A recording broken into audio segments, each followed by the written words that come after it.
I was thinking, when I was choosing the sources, I was thinking of something broader. What might be good to illustrate the early modern period?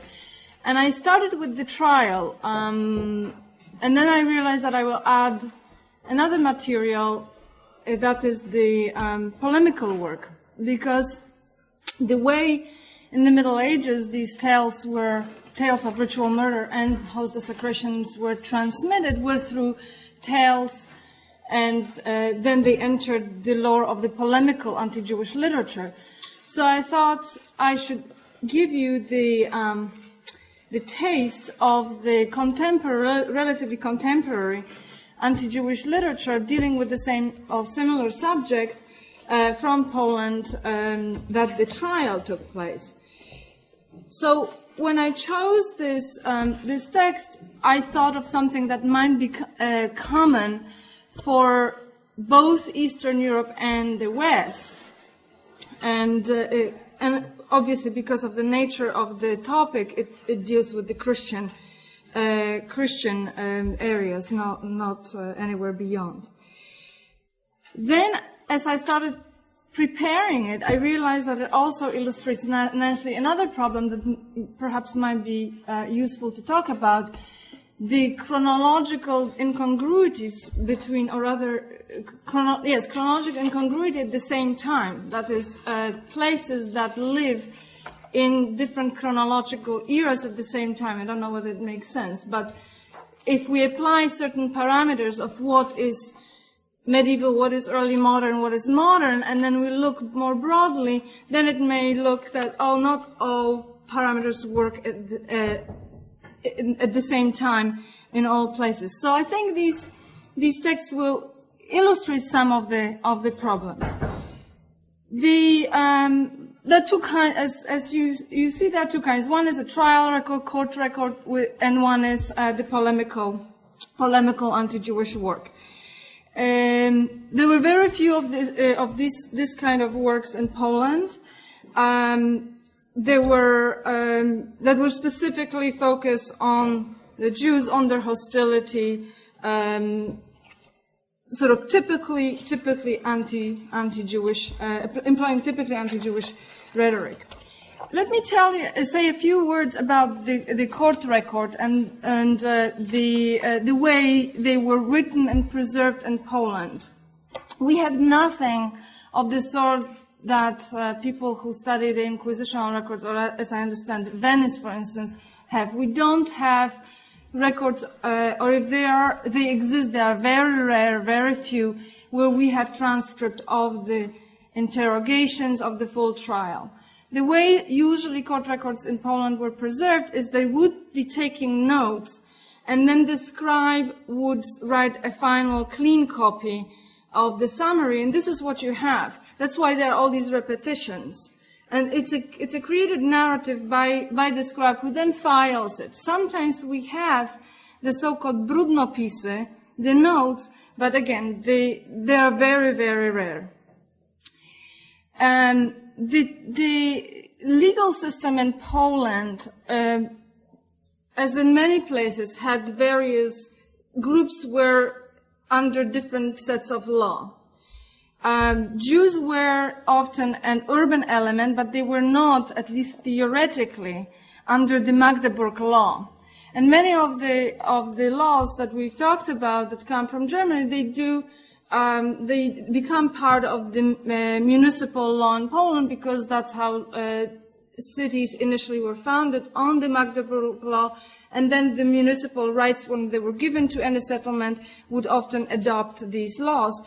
Although later on they would be, even though they have the roots in the Magdeburg law and reflect that law, they would be referred to as Jus Municipale Polonicum, Polish municipal law. So they are incorporated in the Polish legal system. Again, Jews theoretically were excluded from the jurisdiction of the cities, and in royal cities they were under royal jurisdiction, and in private cities, as we discussed it earlier, were under private, whatever set of laws existed there. But it doesn't mean that even in royal cities that they didn't appear and were not brought in front of into the municipal court. We do have cases where they do appear in municipal court. From late 18th, and I will not go into the background of these laws. From mid-late 16th century, there is a division between the ecclesiastical courts and the secular courts. Until that time, certain spiritual matters such as heresy, adultery, all kinds of things would have been tried under the ecclesiastical courts. But from mid-late 18th century, there is a division between these, and the secular executive powers do not help the execution of decrees and verdicts in ecclesiastical courts. So you have that separation. So in cases of blasphemy, for instance, you would normally expect these cases to be found in ecclesiastical courts. Now, if you find them in Poland, they will be in the lay courts. So that's just a note on the law and on the type of material we lead with. The texts deal with one question of the house desecration, but of course it's tied to the other accusation, that is the ritual murder or blood libel. These are the accusations that we consider medieval accusations against Jews. They emerge in the Middle Ages. The house desecration related to the sanctioning of the doctrine of transubstantiation. The letter by Pope Innocent III in 1213 might be the first known narrative of the accusation, even though technically the doctrine was sanctioned at the Fourth Lateran, right? And 1215. 1215 is the Fourth Lateran Council puts the doctrine on the book. That doesn't mean that the worship of the host and the beliefs didn't exist. Obviously, that's just legal sanctioning of that. But that narrative comes from 2 years before. I would argue that the host desecration accusations and the blood libels are actually early modern phenomena for Poland. Okay? They are not medieval. Now, you may say that Poland is medieval and Poland is not early modern at the time, and we can discuss that. But they are a characteristic of the early modern period. In the text, you could see that, what am I talking about? He's mentioning Poznań in 1399, he's mentioning Krakow in 1407, but these tales, these stories about Poznań and Krakow, they actually enter the lore in the 16th century.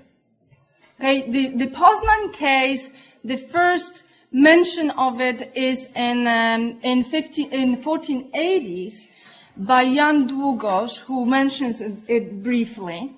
And Długosz knew Giovanni Capistrano, who was responsible for a 1453 host desecration accusation in Breslau. He knew him, and that is thought that he having been in contact with Capistrano and knowing the case, he conflated or mentioned this in terms of Poznań. From Poznań, we have a founding document for the Church of Corpus Christi that absolutely doesn't mention Jews, from 1406. So there is Długosz in 1480s, when he writes his chronicles, the first one who mentions Jews as part of the story. So that's the first mention. And then these things, the Poznań story, much more embellished, begins to appear in 1583 in books published. So we have 2 books were published in 1583, another one in 1586, specifically on Poznań. 1589, a very famous or rather infamous book by Mojecki, Żydowskie okrucieństwa, Jewish cruelties. publishes a book in 1603 in which he mentioned that, then 1602, and then it's mentioned in a almost identical copy by Hubicki. It's sometimes bibliographers say, well, this is Mojecki, but it's really Hubicki, because they're very, very close texts. And then we have 1604, these are texts in the vernacular in Polish. 1604, we have Historia Sacrantissimi Corporis Christi in Polonia, 1399, published in Latin. 1609, another version is published by Tomasz Teter, not Teter, also in Latin. Then 1616, you have another version, and so it goes. In the footnotes of the translation of the Zuchowski, I did try to track down some of his sources. Some of his sources he mentions on the margin of his book, some he doesn't. The ones that I had access to that he mentions, I tried to check. But the point is that the first real trial that of host desecration in Poland is 1556. And that's why I said it's an early modern, it's already after many books have been published with the stories. And it's a very typical narrative. A Christian woman steals the host. It's nothing different. The first ritual murder trial is 1547. Okay, in Poland. Again, there are some mentions in polemical literature that allegedly things happened somewhat earlier, but they are all from later periods, from the 16th century, 17th century. Again, Mojecki, Hubicki, and so on. They are not even from the contemporary sources. So. They come in later. Now, why is, one thing is that the early modern print brings these, they may have existed in manuscripts, but it really brings it into Poland, and from then on you have these accusations propping up. Now, why Poznań suddenly becomes in mid-16th century? Why people go back and say, oh, there was, we have the Church of Corpus Christi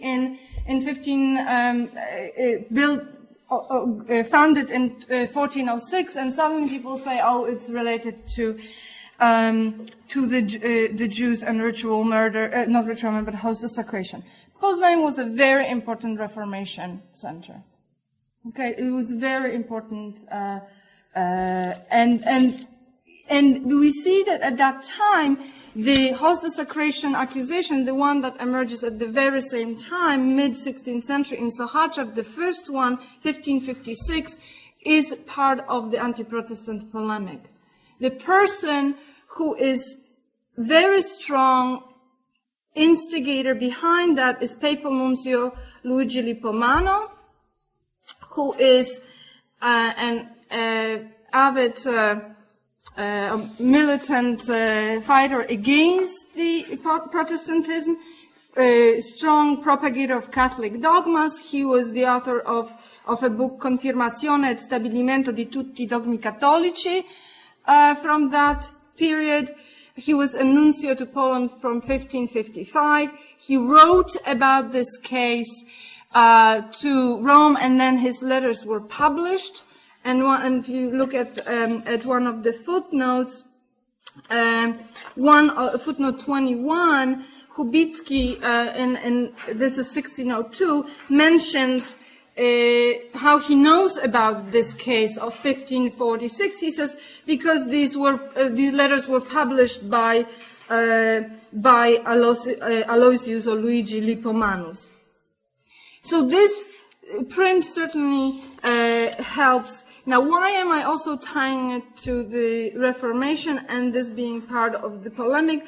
Because to the first case in Sochaczew, Polish Protestants respond, defend the Jews, and say that this is not true. We have the vojevoda of Brześć, Łukasz Górka, who actually arrives in Sochaczew deal with this issue, to participate in the trial. We have contemporary Protestant writers writing about it, Marcin Czechowicz, who expresses disbeliefs about the Sochachev miracle. So it becomes very much part of the religious struggles. The Sochachev, the letters from Lippomano were then also translated into French and German and published in Paris and in Germany.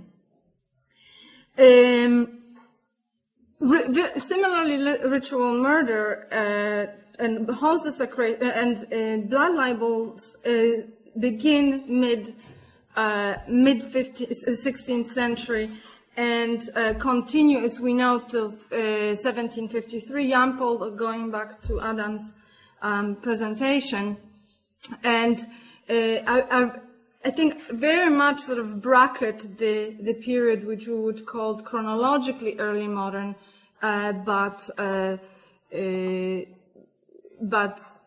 Poland becomes the place where these trials do take place, while in the West they disappear, as Ronnie Shah has written on the myth of ritual murder, how they gradually disappear in the Protestant West. So that's one issue. What I also would like, and that's actually what I started with. Yes. I didn't get exactly. You said that you think that it's connected to the anti-Protestant movement, but how is it exactly connected?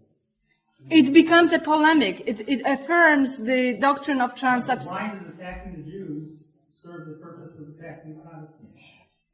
It confirms the miracle of the host. Because the Jews get blood out of it. When you stab the host, it works, and the Jews know it. So the Jews become the tools, the instruments of that, the use of those medieval legends, and we don't have that is not to say that there were no stories about Protestants. There were, and then in the exempla and then sermons, we do have stories of Protestants blind Protestant woman who suddenly gains sight when the procession of the host passes by her house. I mean, you do have those stories, but in terms of the specifically dealing with Jews, it enters Poland with print, or becomes popularized with print, but it also coincides with the Reformation. So these stories are grabbed in and used in the anti-Protestant polemic, not in just works. But what do you want more explicit? Accusing. Protestant aspect of it. Well, you do have polemic against Protestants. No.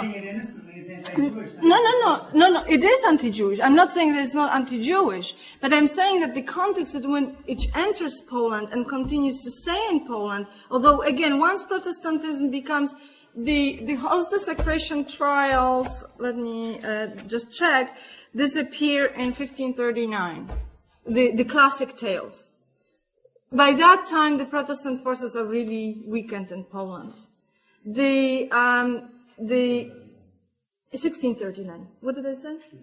I'm sorry, 1639. The blood accusations continue till 1753.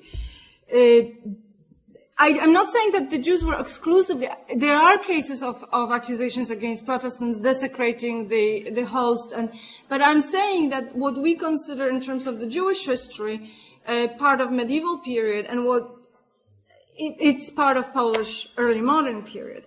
But why did I bring it up? Why I was thinking about it in a larger term, because I think the text, the trial, and also the chapter from Zuchowski shows you certain transformation. That is if you will, the theologization of the host desecration trial, where you have that trial it's a trial of robbery. It still has religious language, and on the first page you can see just before the commencement of the tribunal had begun its proceedings, and knowing well about the generous donation of the miraculous painting of the Most Holy Virgin and the Komaisky Church, decorated in gold, silver, pearls, other gems, evoked the appetite for these gems, and somehow in the thievish manner broke into the Komaisky Church through the strong door. And then, having broken the ciborium with axes, dared to take with their foul hands the Sacra Sacrorum, a box of 40 communion wafers. It's an addendum. It's really not about that. They are stealing the silver, they are going somewhere, dividing up the loot, and so here you have, that's why I thought it can be an example for us to discuss this sort of transition from theological trials to secular. You have that also, that trend in the text of Zuchowski's, right? He starts with the medieval cases that are filled with miracles, the classic tales, and then it sort of slowly changes that here in Rava, this is a nice example that shows this sort of transition from the medieval to this modern. Is in Rava in 16, it's on the page with a footnote 32, the second paragraph. In the year 1696 in Rava, 6 Jews were caught and accused of stealing silver and housed together with the monstrance from Żelazna during the, and so on and so forth. The Christian carpenters who helped them were caught and hung, and Jews were, he doesn't know, probably were let off. I'll return to the point of those failed trials where the Jews, he claims, bribed their way out or were not caught. Did they always occur during, it says here, the period of Corpus Christi, when that was celebrated? It doesn't seem to be that way. The breaking into the church, and if they stole it from a procession, that would be related to. Yeah, I don't know. We don't have the dates for all of them. Some of them seem to be related, but some of them were not there. And then you have this below that, as in the second to last paragraph on the same page.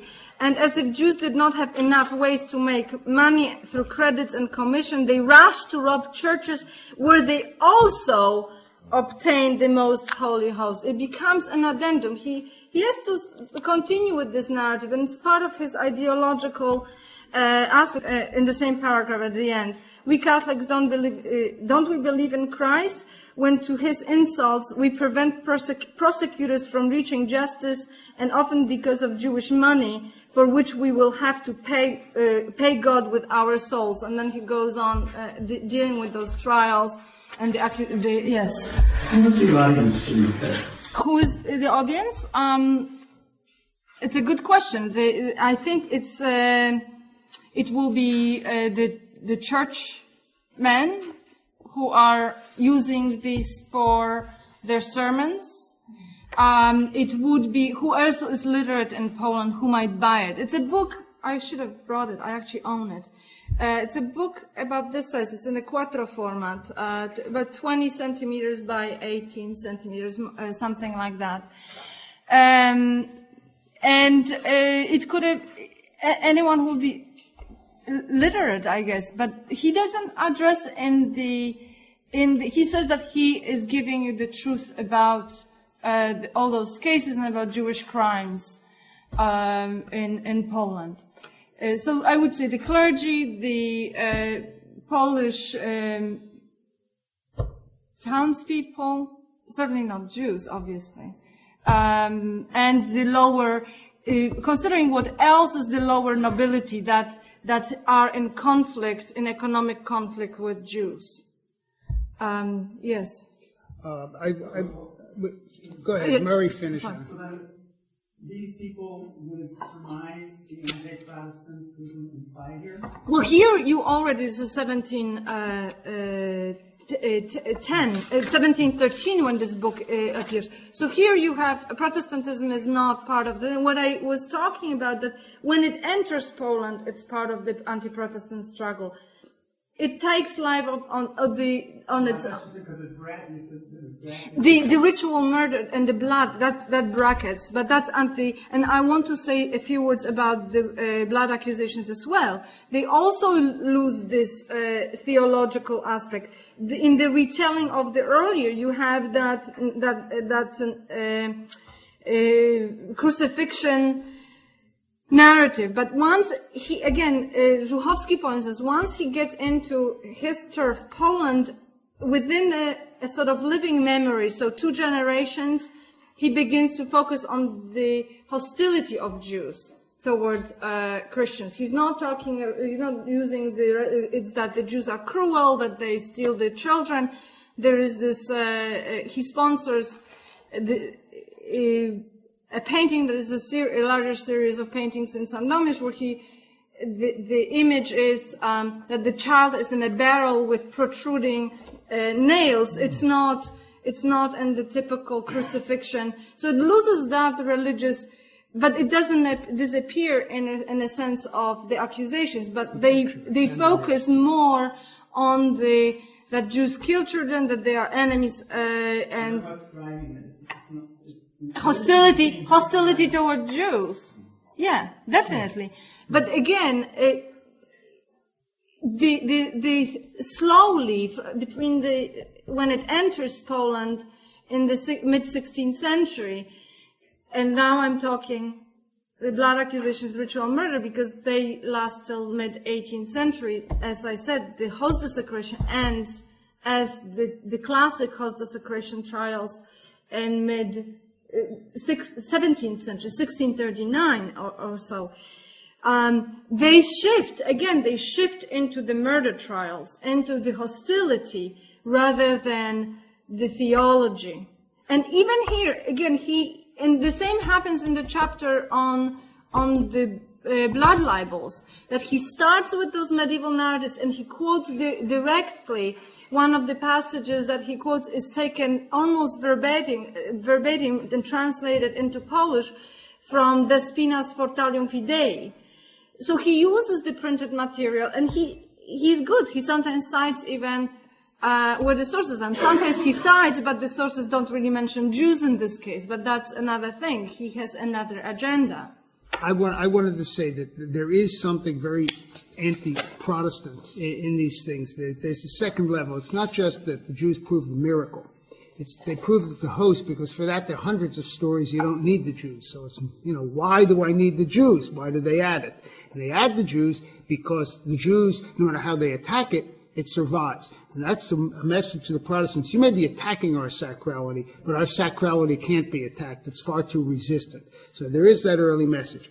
On the other hand, I'm not so sure that this transition that you're talking about is as complete. I mean, there's definitely a change. There's, there. I don't think there's any disputing.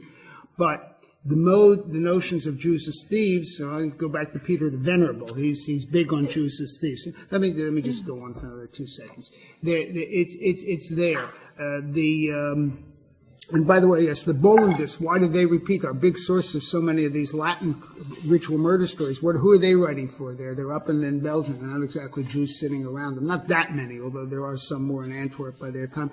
But they're writing to defend Catholicism against Protestantism. And I think here there's a kind of a mixture.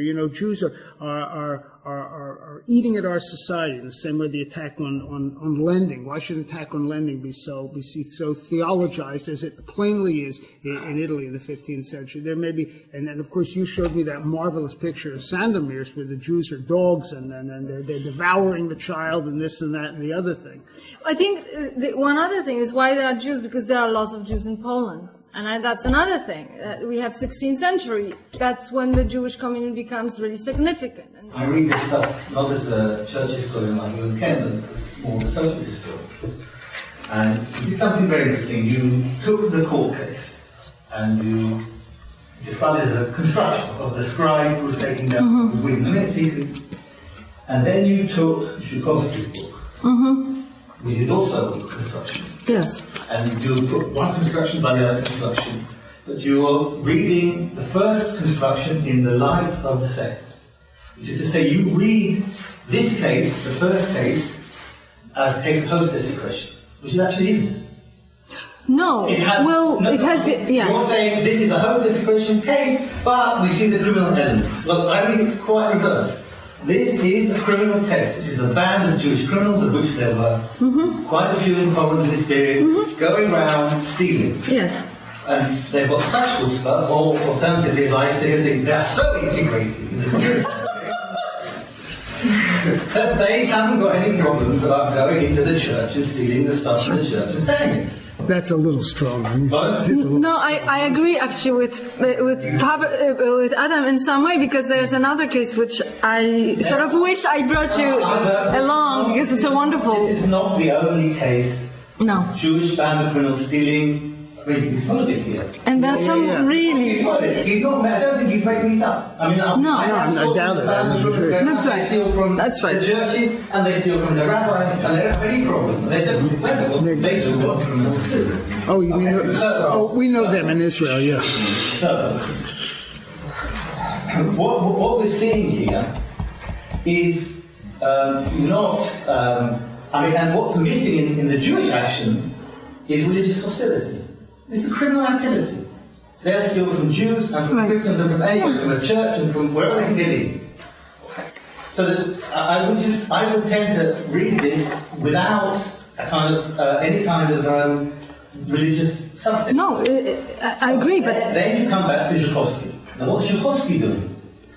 Zuchowski is appropriating Jewish criminal activity and trying to read into it elements which are in fact lacking. But what you have to understand with Zuchowski is he has a religious context which is made a little clearer. Sure. When exactly was the trial in Sandomierz?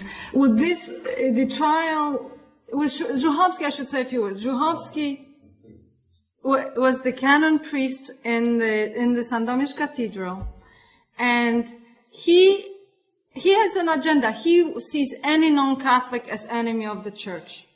And part of his agenda, and Jews are obviously, there are more Jews than Tatars or Protestants or any other non-Catholics in Sandomierz. So the Jews are very prominent in his role. He is an instigator of a ritual murder trial, and as he himself says in the chapter here, he says, and I also instigated this trial of the host stealing. So he has his own. Yes. He has his own view. You're not getting with Protestantism. No, I'm not arguing. This is the appropriation of Jewish criminal activity. Yes. Counter-Reformation agenda, whose goal is to rebuild the boundaries between Jews and non-Jews, which have got desperately blurred as far as the church is concerned. I think either I wasn't clear or something is imputed to what I have said. And I'm just really sure if I went back to Aqua Primum, because I didn't say that, Aqua Primum is the Pope attacking exactly this phenomenon of the desperate meeting in Poland. Aqua Primum isn't an attack on modernity, it's an attack on, if I may coin the phrase, which did yesterday night, decried, so pretty much it's an attack on early modernity. It's not modernity. Elliot, and then I want to address Adam raised the question of criminality, which I want to get back to. I think it's very important. Well, both criminality and the matter of the Texas construction. But there's one more issue, which a number of historians have raised, and that's, did the Jews do it or not? Mary Rubin very cleverly called her book The Narrative Assault on Late Medieval Jews, and avoids the question as to whether there were any actual instances of close desecration. Our friend and colleague, David Berger, in a relatively unnoticed place, namely his published pamphlet having to do with the historiography of the Crusades, which is his response to Israel Yuval, says something that it's hard to remember the exact quotation, but something like, nonetheless, if a host fell into the hands of a Jew, I don't think it would have come out in one piece or something like that. So that is to say that both David Berger and I discovered at some point, I wrote about this, that he was preceded by Baron. So we have two Tanaim B'Nisayeh, both Baron and Berger, have been willing to acknowledge that even if there were not intentional instances of host desecration, if a Jew stole a shiborium or pigs or something of that sort, opened it up and found a host inside, I don't think he would put it in the Aron HaKodesh. And consequently, I think we have to, allow for the possibility that some of these instances begin, how shall I say, in Chazal said, Tchilato b'fesha v'sofo b'hashchata or something. That is to say that the setting was criminal, but that afterwards there was a possibility of host desecration.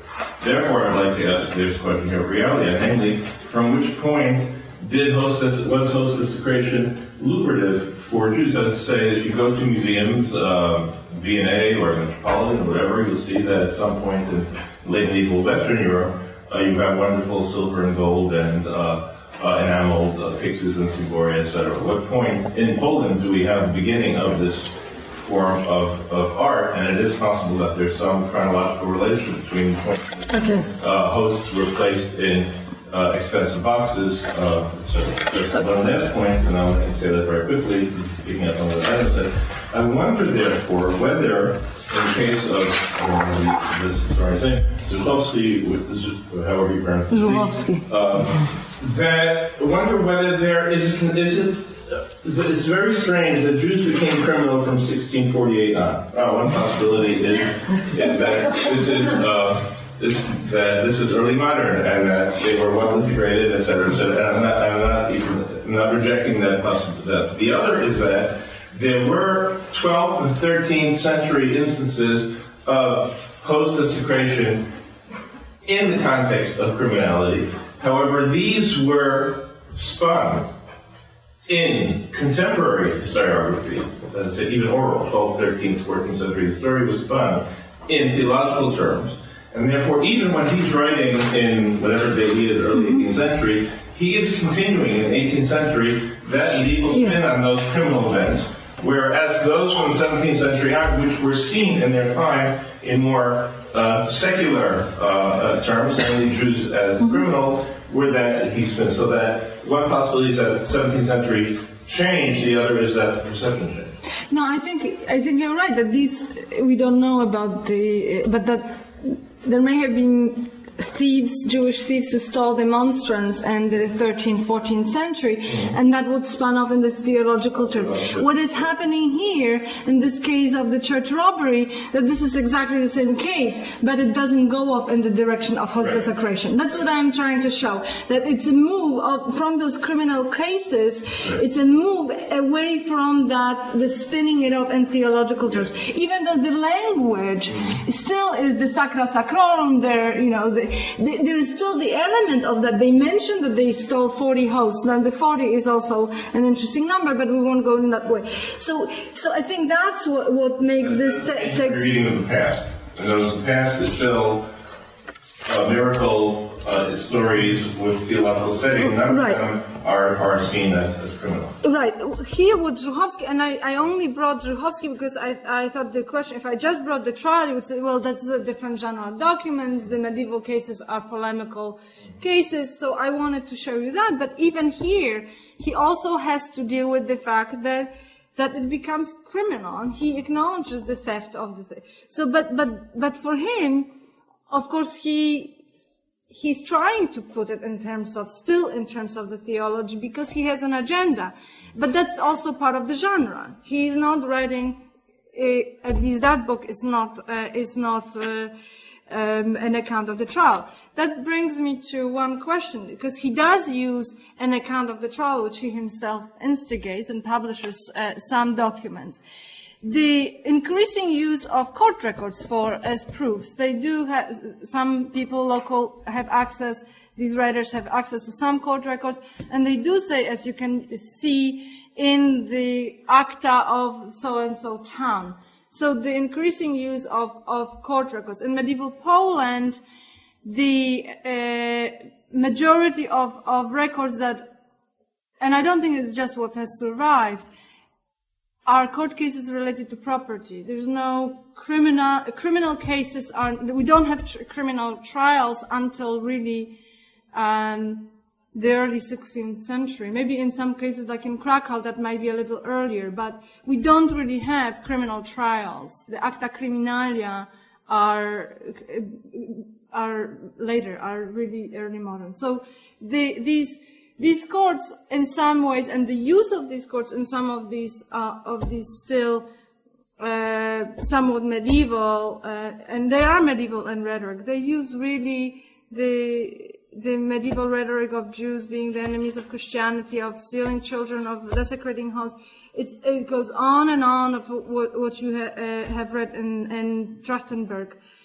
In Poland at that time. So it is, but there is also this use of some criminal records are published. The case of 1600 in Bochnia, some parts of the trial are published. The Yampol 1773 case, there are, Żytomir, I'm sorry, Żytomir, the cases are published, some of the acta are published.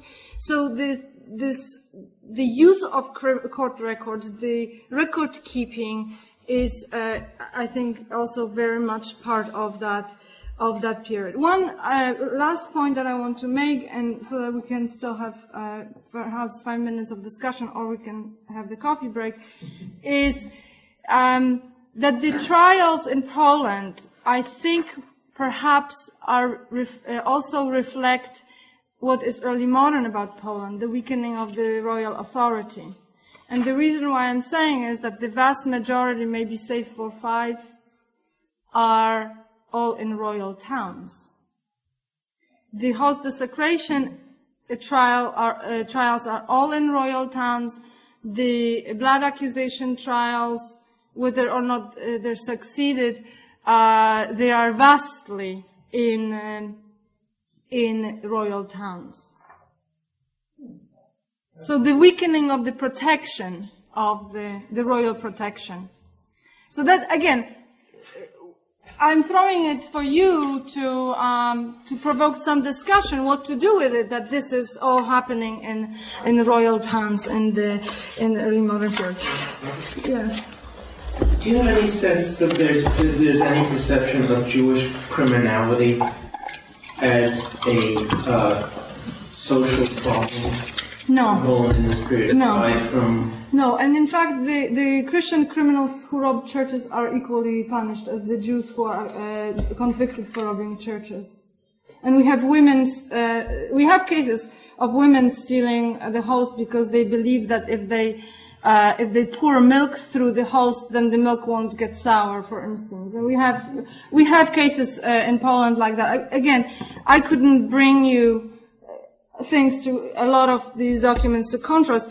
Now the Jews do it. There's this amazing case from Brest where Jews break into a church and steal, and then they are caught because they steal cloth, and their daughters wear dresses made of the cloth that they stole from the church, and they go and sell they stole.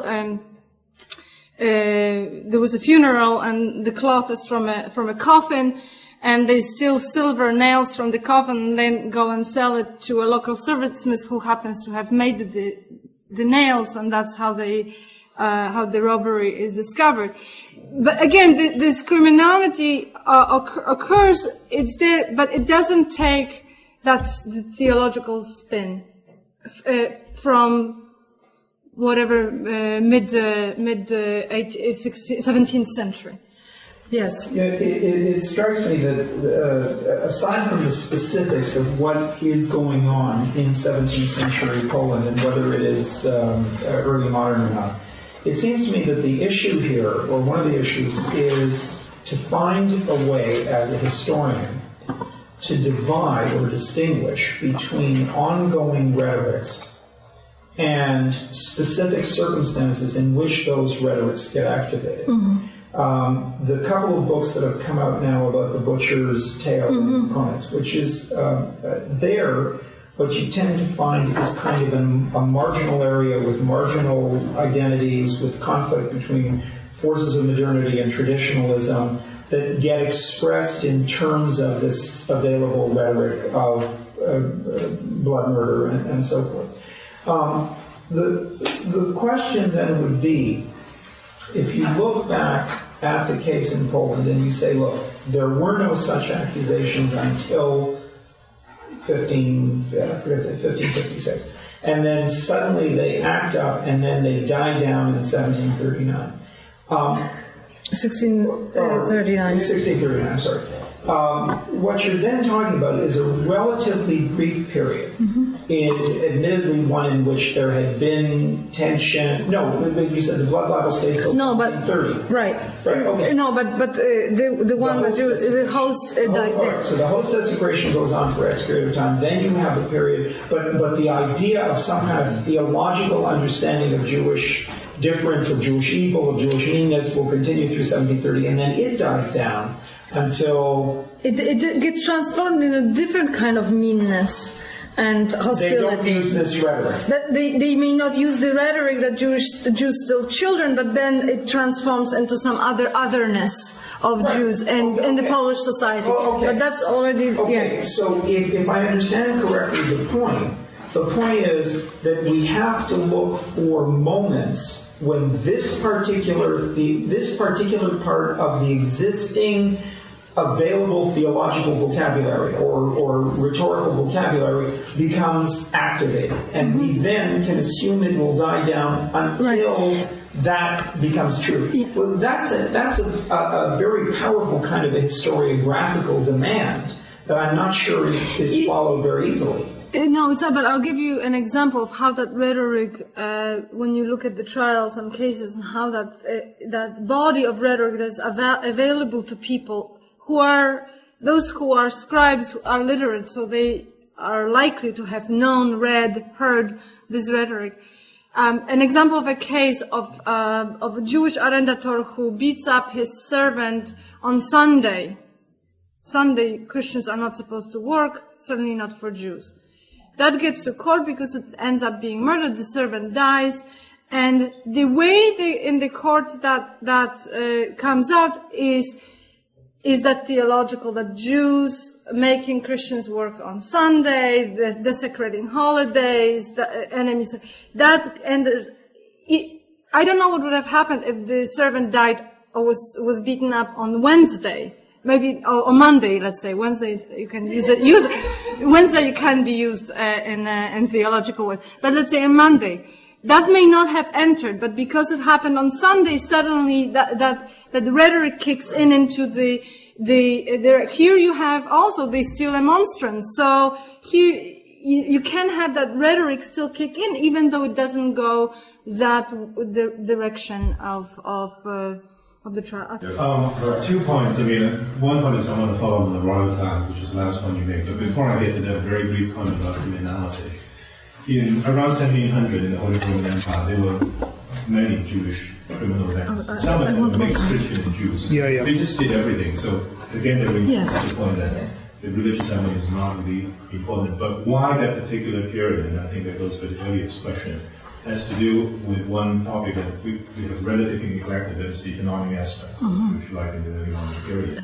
It is with the rise of cult Jews, very rich Jews, you have a polarization of wealth, and with conditions of tolerance increasing in Jewish communities. This is the point that Teter has made for Central Europe, that a lot of Jews actually became impoverished.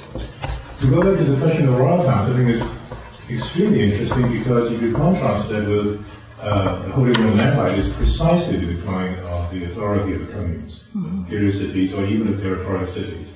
That there were rumors and accusations which never got up to the level, and they were always just completely suppressed. Whereas in the case of the decline of royal authority, you have this coming in Poland. The question of the early modern becomes one. One second, I didn't quite follow. You're saying that in the empire, whereas in the 15th century or the early 16th century, the accusation of post-desecration and blood libel was very often associated with communal struggles against a prince, against a nobleman, or against actually the emperor. It was very much the case, let's see, in Regensburg and other cases.